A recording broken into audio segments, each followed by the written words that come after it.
If this looks janky, dodgy, poorly fabricated, then you'd be correct, but in principle, this makes sense. This is hubris. I want to make a pizza dome, and I've got this heat gun here, and I've got this terracotta pot here, and I've got this drill bit, so I'm going to drill a hole through this bowl. So make a heated pizza dome that doesn't require me to buy a whole new thing like a pizza oven. Just essentially give me Iron Man's hand blasters, but for pizzas, and so this concept lives.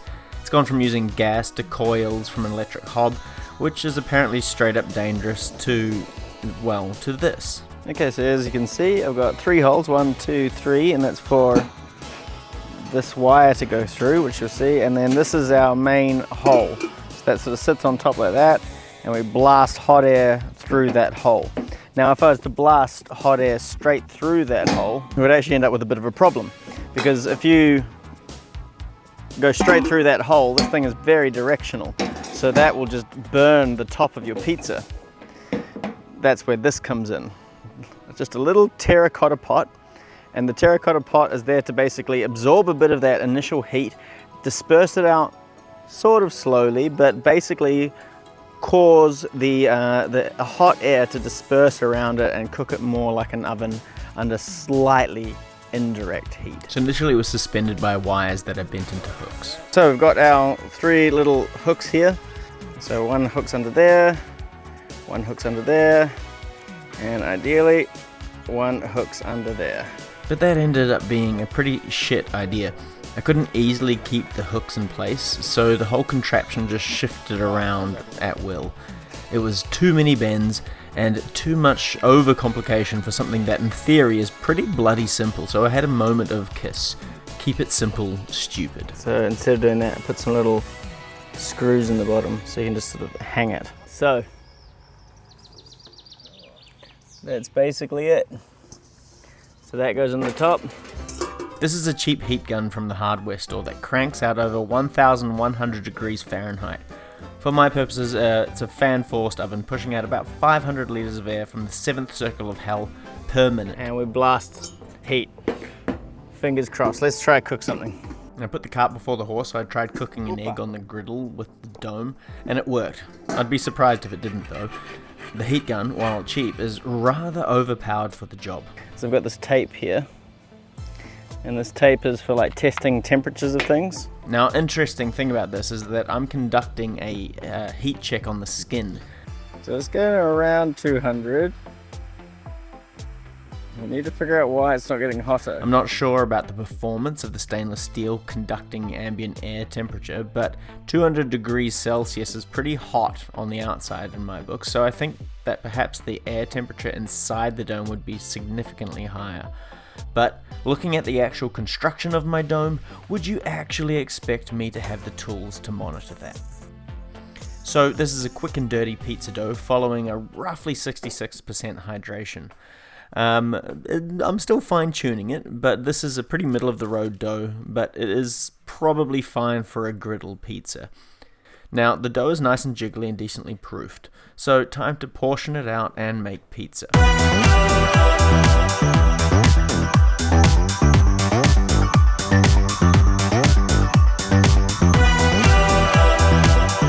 Now I preheat my razor griddle and assemble the pizza on the griddle. I keep it at a medium-low heat. I don't have a pizza peel or anything like that, but this works.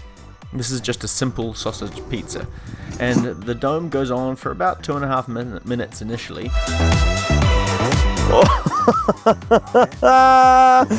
All right, a little bit more. We're almost there. That's nuts. Look at that. I think it could possibly do with a little bit more time. And then I put it back for another minute, and this was the result. I could actually afford to go a bit more, I think, as well. But, you know, for a timid first start, that's not bad. Here's the undercarriage. Looking pretty good. No flop. Now, yeah, man. It tastes like real pizza. I need to make it more thin. I'm not a big fan of these like super thick boy pizzas, but that's remarkable. This is a Hawaiian pizza for the kids. This is not what I usually eat. I'm not that savage. I can hear it sizzling. Can't smell it. Oh, yeah, I can really smell that caramelization. It's a little bit uneven. Got some char going on over here, which is very nice. But I need to make sure that thing's properly centered, I think. I've got some airflow issues that I need to sort out. Let's give it a bit more rumble. And then just a couple more to really drive home the point. I was suddenly just finding it really easy to make pizzas on the griddle, and this made the whole process seem kind of trivial. Instant heat, instant get up and go, all with parts that cost less than a pizza at a nice restaurant. Around here, this is all really well cooked. This not so much. So I sort of think I need to, I know I can see that the terracotta pot is a little off center, but in general, that's the right idea. All right, let's give this one a taste test. Simple margarita. This is a look of a self-satisfied man. Pretty good undercarriage. Dough needs more salt though, I can taste it. You know, the crust, because that's also important. Getting a few air bubbles developing. This was like a pretty quick dough. Should have taken a lot longer, but yeah. It's good for pizzas up to about 30 centimeters in diameter, and you can crank out these thick ones in about 3.5 to 4 minutes. 4 minutes for a darker crust. And on a thin pizza, well, I guess that'll be even quicker. I guess I'll just have to experiment. But for now, I think that I need to refine the design slightly. Obviously, it doesn't look all that reassuring, but I think I can do much, much better. Not bad. Not bad at all. Got some good charring over here.